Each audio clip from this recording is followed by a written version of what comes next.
Friends, ఎలా ఉన్నారు? అందరూ బాగుండాలని కోరుకుంటాను ఫ్రెండ్స్. అత్తలు చూడడం లేదు, కోడళ్ళ మంచిగా తిరుగుతున్నాం అనే మనుషులు చాలామంది ఉన్నారు. వాటి కోసం నేను చెప్తాను చూడండి. ఆ రోజుల్లో, అప్పుడు రోజుల్లో, అమ్మ వాళ్ళ రోజుల్లో అత్తలు కొట్టి, మామ కొట్టి, మరుదులు కొట్టి, బావలు కొట్టి, ఆడబట్టలు లాస్టిక్ కొట్టి, ఇంకా వాళ్ళ వల్ల కాకపోయినప్పటికీ భర్త బయట నుంచి వచ్చిన తర్వాత అన్ని చాడీలు చెప్పి భర్తతోటి కూడా కొట్టించిన రోజులు ఉన్నాయి కోడళ్ళకి. ఇప్పుడు జనరేషన్ వేటో తెలుసా? అప్పుడు రోజుల్లోన సంవత్సరాలు 70-80 సంవత్సరాల వరకు కలిసి ఉండి ఆ కష్టాలు అనుభవించి పిల్లల్ని కాసి పెరిమిటికి కూడా భార్య దగ్గరికి పోకంటా చేసే మనుషులు కూడా అప్పుడులో ఉండేవారు. వాళ్ళు చెప్పుడు మాటలు విని భార్యను చూసుకొని భర్త కూడా ఉండోడు ఆ రోజుల్లో. ఇప్పుడు జనరేషన్ పట్టించేంటో తెలుసా? అప్పుడు కోడళ్ళు పడే టార్చర్ ఇప్పుడు పడడం లేదు, ఇప్పుడు పడే అవసరం కూడా ఎవరికి లేదు. అప్పుడు ఏంటంటే కడుపుకి ఒక పూట అన్నం ఉంటే ఒక పూట ఉండేది కాదు. తర్వాత అమ్మ నాన్న ఇచ్చుకొని పరిస్థితిలో ఉండేవారు. డబ్బులు ఇచ్చి పెళ్లి చేసేవాళ్ళు కారు. డబ్బులు ఇవ్వకపోయినప్పుడు వాళ్ళు ఎలాగంత అలాగ ఆడుకుండేవాళ్ళు. ఇప్పుడు డబ్బులు తెస్తున్నాం కదా, లచ్చలు తెస్తున్నాం, కోట్లు తెస్తున్నాం అని వాదా చూపెడతాం. కానీ ఒకటి, ఇప్పుడు మన అమ్మ ఉపదేశంలో మన అత్తనకు, మరి అప్పుడు మన అమ్మ అత్త, మరి ఇప్పుడు మన అత్త అయింది, మన అమ్మ కూడా అత్త అవుతుంది కదా. మన అత్త మనకు టార్చర్ పెడుతుందని మనం అనుకుంటున్నాం. పట్టుమని అప్పుడు సంవత్సరాలు కొద్ది కలిసి ఉమ్మడి కుటుంబం ఉండోళ్ళు. ఎప్పుడు ఏంటి తెలుసా? ఒక్క కొడుకుంటే చాలు, ఇంకా మించి మనకు కొడుకులు వద్దు, ఎక్కువ ఫ్యామిలీలో మన పిల్లకి ఇవ్వకూడదని రకం ఉంది ఇప్పుడులో. అలా ఉండి పట్టుమని ఒక నెలైనా ఆగరు, 3 మాసాలు కదా 6 మాసాలైనా అత్త మామల దగ్గర ఆగరు. పట్టమని ఇంకా పెళ్ళైన అమ్మని సరే, నేను ఇంకా ఒక్క అటు ఇటు ముమ్మాట తిరిగినాక 3 సార్లు తిరిగినాక 4వసారికి ఏమంటారు? బాగా ఇష్టపడి చేసుకున్న వాళ్ళైనా, కాకపోతే మమ్మల్ని తల్లిదండ్రులు ఇష్టపడిన వాళ్ళని ఏమనుకుంటారు? వద్దు, మరి అందరం కలిసి ఉండడం నాకు ఇష్టం లేదు, వేరేగా వెళ్ళిపోదామా అనేవాళ్ళు ఉంటారు. మరి ఇప్పుడు నువ్వు వచ్చినా వేరేగా వెళ్ళిపోతున్నావు. వాళ్ళ అమ్మ కని పెంచి కంటికి రెప్పలా కాపాడుకొని చిన్నప్పటి నుంచి కొడుకు తిన్నాడా లేదా, కూతురు తిన్నదా లేదా అని పిల్లల్ని తల్లి పస్తులయ్యి తండ్రి పస్తులయ్యి పొలము దున్ని కూలి పనులు చేసుకొని రాత్రి పొగలు కష్టపడి పిల్లల్ని చాకినారు. ఈరోజు వాళ్ళ అత్తలైనారు, రేపు మనం అత్తలం అవుతాము. వాళ్ళ సిచ్యువేషన్ మనకు వచ్చిందనుకో, అప్పుడు ఎలా ఉంటుందో తెలుసా? గుర్తుపెట్టుకోండి. ఈ రోజులు వాళ్ళ అత్తలు అయినారు, అబ్బా మా అత్త టార్చర్ పెడుతుంది, అమ్మో ఉండలేమమ్మా, కూతుర్లకు ఆస్తులు ఇస్తుంది, మాకు ఇవ్వట్లేదమ్మా అనే మాటలు మనం అనుకుంటాం. కానీ రేపు పొద్దున్న వాళ్ళ సిచ్యువేషన్లో మనం వెళ్ళామనుకో, అప్పుడు మనకు తెలుస్తుంది, అమ్మ నాయన ఆ రోజు మేమన్నా ఈరోజు అనుభవిస్తామని. అలా కాదు, ఆ రోజు ఈరోజు ఒక్కలాగా ఆలోచించండి. నువ్వు ఆలోచిస్తున్నావక్క అని మీరు అనుకోవచ్చు. ఆలోచించాలి, తప్పకుండా ఆలోచించాలి. ఎందుకు తెలుసా?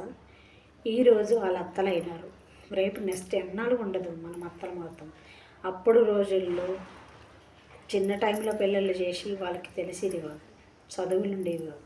ఇప్పుడు చదువు సంస్కారం అంతా ఉండి కూడా తెలుసుకోకుండా 3 మాసాలకి 2 మాసాల పెళ్ళైనమ్మన్న తల్లిదండ్రులు కష్టపడి పెంచి ఎన్ని బాధలు పడి ఒక్కొక్క పూట తినక, ఒక్కొక్క పూట నిద్ర లేక, నిద్ర లేని రాత్రులు గడిపి పిల్లలు సాకే రోజులు ఉన్నాయి.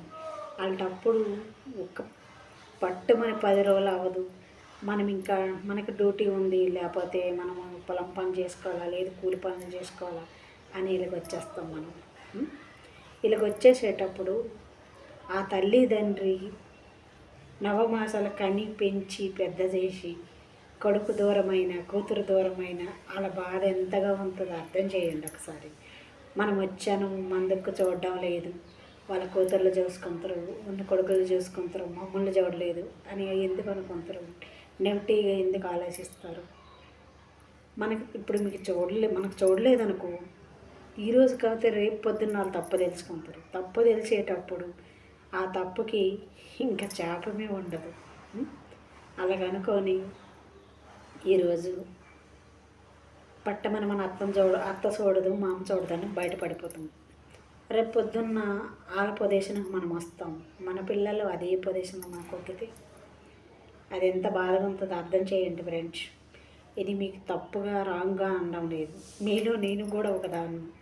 నేను అత్త మామని చూసుకొని వచ్చిన దాన్ని కాదనడం లేదు.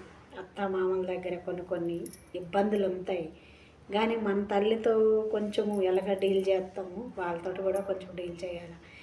ఎందుకంటే వాళ్ళు కూడా వచ్చి రాగాన వాళ్ళ పిల్లల మీద మమకారం మన మీద అంత పేరు చూపెట్టరు. ఎప్పుడు మనకి వాళ్ళ పిల్లల లెక్క చూస్తారో కొంచెం గుర్తుపెట్టుకోండి. వాళ్ళ సాగు దగ్గర మంచాన పడేటప్పుడు వాళ్ళ పిల్లల్లో మనకు ఒక భాగంలో చూసుకుంటారు. వాళ్ళ పిల్లలతో పాటు మనల్ని కూడా చూస్తారు, అమ్మ అమ్మ అమ్మ అని. అంతే. వాళ్ళ ఎన్నాళ్ళు అత్తాట 6 మాసాలంట, కోడలు కడాలంట కాపురం. వాళ్ళటప్పుడు అత్తే అనేసి అత్తమ్ని విమర్శించడం ఎందుకు, వాళ్ళని ఎందుకు బాధ పెట్టడం? రేపు పొద్దున్న నెక్స్ట్ మనము అత్తలం అవుతామని గుర్తించి పెట్టుకుంటే అందులో ఏమీ లేదండి. అంతే నేను చెప్పవలసింది. మనము నెక్స్ట్ కూడా అత్తలం అవుతామంటే చాలు. అత్తలు మంచోళ్ళు గారు అనే మాటకి ఏమీ లేదు. తర్వాత ఇంకొక విషయం తెలుసు, మనం కూడా మంచోళ్ళం ఉండాలి. ఈరోజు పట్టమని 10 రోజులు అవ్వలేదు, పెళ్ళి అవ్వలేదు, తీసుకొని వచ్చాను. మన భర్తను తీసుకొని వచ్చి కాపురం చేసి పిల్ల తల్లి మన ఇల్లు మన ఆకలిని మనకెంత బాస్తుందో మరి వాళ్ళు కూడా అంత టార్చర్ అనిపిస్తారు కదండి. వాళ్ళు మనకంటే ఎక్కువ అనిపిస్తారు. ఎందుకంటే అప్పుడు జనరేషన్ పట్టించి ఇంకా బాధను వాళ్ళు ఎక్కువ ఇచ్చేసినారు. మనకేం బాధలు? ఇప్పటి రోజుల్లో అన్నీ ఆర్డర్లు పెడితే వస్తున్నాయి, లేకపోతే బళ్ళు మీద వెళ్తే వస్తున్నాయి. అప్పుడు రోజులు ఏంటో తెలుసా? కాళ్ళు నడకలతో పోతే తెచ్చుకుంటోళ్ళు, ఫోన్లు ఉండేవి కాదు. ఎన్నో బాధలు అలా అనిపించినారు. అల్టా అత్త మామనైనా అమ్మ నాన్నైనా ఈరోజు తక్కువ చేసి మాట్లాడితే రేపు పొద్దున్న మనం కూడా అమ్మ నాన్న అత్త మామలు మనము అవుతాం. ఆ బాధ ఆ పెయిన్ అన్నీ మనకు వచ్చిందనుకో ఎలాగుంటుందో తెలుసా?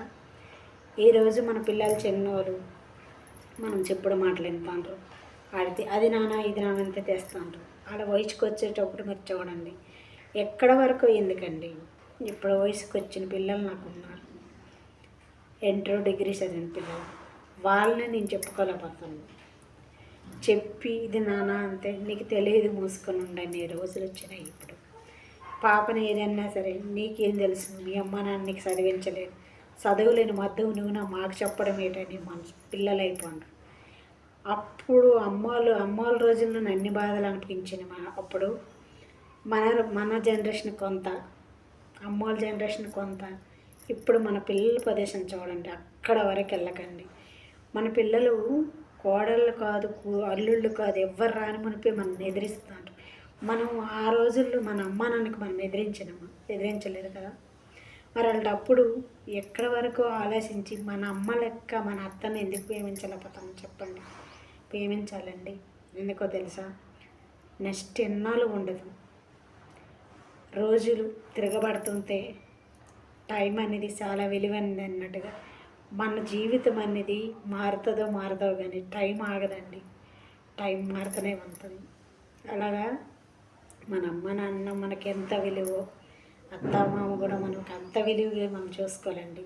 నువ్వు చూస్తానమా మీరు అనొచ్చు, కొన్ని కారణాల వల్ల కడుపు జరక్క దూరం వచ్చి మనం కొంత చూసి కొంత చూడలేము. కానీ తీరాక వాళ్ళు చెడ్డవాళ్ళు, వాళ్ళు మంచోళ్ళు గారు, వాళ్ళు ఉన్న పిల్లల్ని చూసి మమ్మల్ని చూడలేదన్న మాట ఉంటుంది. ఆ బాధ అనేది ఎవరికి నా పెయిన్ అనేది ఉంటుంది, కాదనడం లేదు. కానీ అంత పెయిన్ అనేది మన అమ్మ నాన్న తరపున పట్టించి ఆలోచించండి. మన అమ్మ నాన్న ఒకటి కాదు, అత్త మామ ఒకటి కాదు. ఈ రోజుల్లో అత్త మామ లేకుండా మనము రాలేదు, మనము లేకుండా మన పిల్లలు రాలేదు. కొంచెం అర్థం చేయండి. అత్తమామ ఉంటే కదా మన భర్త వచ్చినాడు, మన భర్త ఉంటే కదా మన పిల్లలు వచ్చినారు. అవన్నీ లేకుండా రావండి. ఈ జనరేషన్ పట్టించి డబ్బు, ధనము, వాదాలు ఇవన్నీ ఆలోచిస్తారు. కానీ ఆ రోజుల్లాగా అమ్మా నాన్న పడే బాధల కంటే మన బాధలు ఏం రాదు. కొంచెం ఆలోచించండి. అనుకుంటాం, అయ్యో మా అత్తగయ్యాలు, అత్తగయ్యాలని మనం అనుకోవడం కాదండి. మన మనసు కూడా వెళ్తుందా అని మన మనసు కడిగి తెలుసుకోండి. మన మనసు మంచిగా ఉంటే మన అత్తమామ కూడా మనతో మంచిగా ఉంటారు. ఆడపడుసు ఇంట్లో ఉన్న వాళ్ళల్లో మంచిగా ఉంటారు. కొంచెం మార్చండి. అమ్మా నాన్న కంటే మనం మార్చడం కాదు కదా, చాలా ఓర్చినారు వాళ్ళు, దెబ్బలే కాసినారు. ఆప్రాలు మనం మాటే పడకపోతే ఎలాగండి, పడాలా. మనము మన అమ్మ నాన్నకి మనమెంతో, మన అక్క చెల్లెలకి, మన అమ్మ నాన్నకి, మన అన్నదమ్ములకి, మన చుట్టాల బంధువులకి మనమంతే అంత ప్రాణము. మన భర్త అంతే, వాళ్ళ కుటుంబానికి కూడా అంతే ప్రాణం అని తెలుసుకోండి. ఇందులో ఏం లేదు, సింపుల్. వాళ్ళ కుటుంబం మన కుటుంబం మనకు అంతే. కాపురం చింపులుగా వెళ్ళిపోద్ది, ఏముండదండి. మోసుకెళ్ళిపోయింది ఏమి ఉండదు. అనకూడదు. కానీ తెల్లవారు వెళ్ళిన మనుషులం, బయటికి వెళ్ళిన మనుషులం పొద్దునకి వస్తామని తెలియదు. నైట్ పడుకున్న మనుషులు తెల్లవారికి లెగుస్తామని తెలియదు. సావు మనకు చెప్పరాదు. తర్వాత మన పుట్టుకు కూడా మనం పుడతామని మనం కని పుట్టలేదు. ఇవన్నీ మనకు తెలియంది. మన జీవితం మన చేతుల్లో ఉంది. మనం తెలుసుకుంది ఏమైపోయిందండి. ఓకే ఫ్రెండ్స్, మీకు ఎవరికి బాధ అనిపించినా నేను ఇంకేం చేయలేను. తెలుసుకోండి అంత మట్టుగా. Okay, bye. అందరూ మంచిగా ఉండండి.